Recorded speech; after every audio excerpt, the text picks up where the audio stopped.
Church of the Holy Sepulchre, which means inside of this place what we can expect to see? The Church of The Holy Sepulchre, the grave. Okay, so inside there's a grave. Whose grave? Tomb of Christ. Tomb of Christ. Thank you.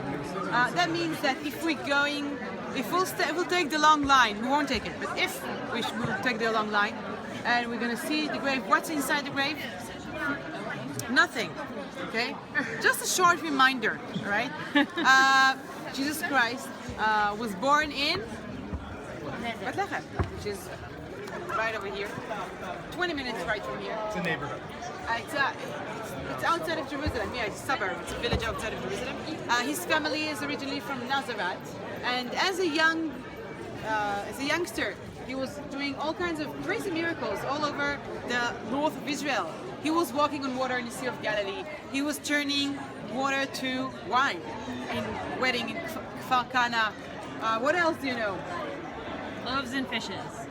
Very good. They've been there this week. You've been to the church where the miracle with the bread loaf and the fish. Oh, perfect. Okay. You have good Quite a students special here. guy. Okay. And a week before Passover, which is right now, he came with his followers to Jerusalem, and he got like a really nice welcome of people. You know, right? Yes.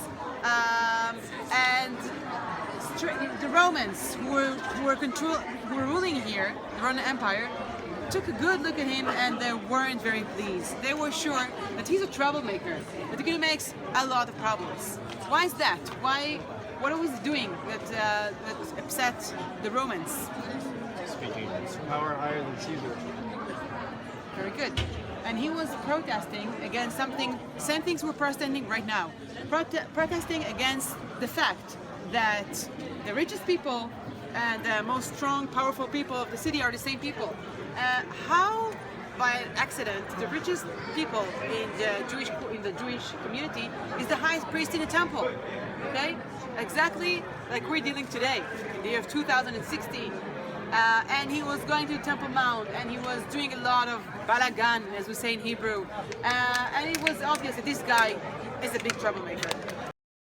To death. What's the death sentence? Crucifixion.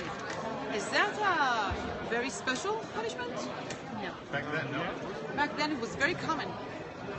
Crucifixion wasn't that rare, and his clothes were taken off, and he took the bar of the cross and started a long way journey out of the city, because the hill of the crucifixion wasn't here. Wasn't next to the court. It was outside of the city. Where is this hill located? Do you know? What's the name of this hill, by the way? Calvary. Calvary, or we call it Golgotha. Golgotha. Okay. The Calvary is right behind me. This is the hill of the crucifixion. We can't see it now because it's the church was built on that hill. But this is the hill where Jesus was crucified. Okay.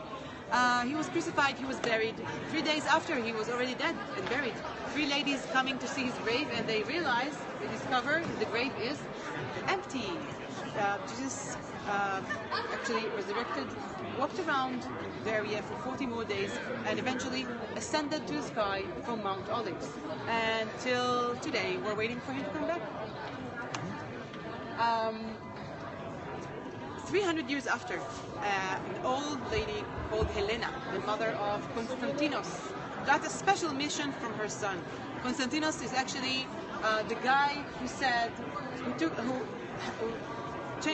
turned Christianity from a hunted minority religion and turned it to a very famous and a big one. And he asked his mother to come to Palestine, walk all over the area, and to build church where Jesus walked. And she came here, Constantinos. Helena came here, and a local tour guide, I don't know how much you can trust these guys, actually showed her the grave and told her this is the place. And therefore she built not this church, but much more beautiful and big, known as the Church of the Holy Sepulchre. It was wider than this, it was bigger than this. It's not exist today because in the year 1009, the Fatimim, Arabs from Egypt, came here and destroyed that church. The You next, forgot that with the onion. the I was onion. going to say a layer of the onion. Back to the onion, definitely an onion. Years after, the Crusaders came here, and in the 12th century, they actually built this beautiful church as the new Church of the Holy Sepulchre. You know, usually history is very manly. You know, all the men, they conquered, they won, they occupied. Hello, two ladies, very beautiful ladies, Helena and Melisanda, built these two magnificent buildings, the church. Go ladies. Now, what is it in it today? So today, the Church of the Holy Sepulchre divided between 6 different church. There is the Church of, help me out here. Who can we expect to see inside? Catholic, Greek Orthodox, Greek Orthodox, Armenian, Armenian, Russian. Russian Orthodox. Greek and they're sharing, yeah. So Catholic, Orthodox, Armenian, Syrian, Ethiopian, and Coptic. Like 6 different like streams, groups that splitting the church between them. Okay, and they're doing a very nice job. Until 100 years ago, they could have actually beat each other. Priests beating each other is quite a funny thing to see. They actually could beat each other if they were suspicious about someone who's trying to get an area that's not belong to his church. Okay, how come you just wash the floor that belongs to my church? All right. Now, then they decided 100 years ago. They all decided to have an agreement known as the status quo agreement. That means that the way that the church is split right now, that's the way it Thanks for stays. watching. No one is actually has to exactly, and that leads to all kinds of quite of a funny, ridiculous situation. For example, can you guys see the letter? There is a wooden letter underneath that window. Can you see that? Just a letter. So 100 years ago, that led to a room where Armenian priests live, and they had to bring their food. Okay. Now, no one lives here for a lot of years, for many years. But anyone who tried to move this letter, they Changed the said, status quo. oh, this is the status quo letter. That was here when the status quo agreement. You don't change, you don't move. Even if the letter is broken, you have to fix it to bring another one. Okay. That's the thing. Just one thing, and I don't want to break anyone's heart, but I really have to mention it. Just want to let you know, don't tell these guys what I'm just saying, because that's really going to break their heart. But Jesus was born, lived, and died as a Jew. As a Jew. Okay, that means that if Jesus Christ will join us in a minute, and we're going to enter the church, he will take a good look around him and say, what is this place? Because Jesus knows synagogues. He was a Jewish guy. He prayed in synagogues, but he doesn't know anything about church, because Christianity, as we know today, started 300 years after Jesus was no longer with us. So these guys doesn't know that. Don't tell them, and keep it as a secret. Okay? Now it's really hard. Yes.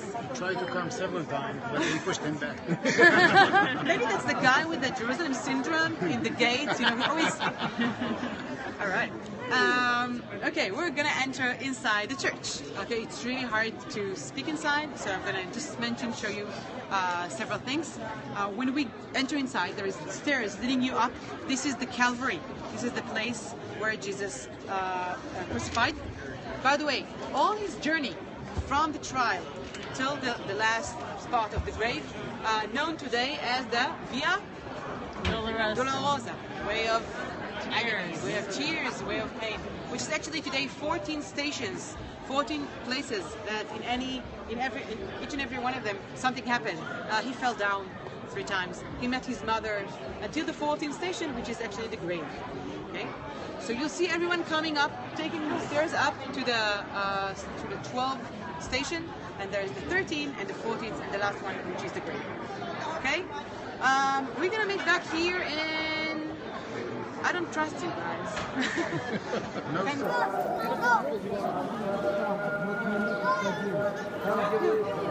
Bunlar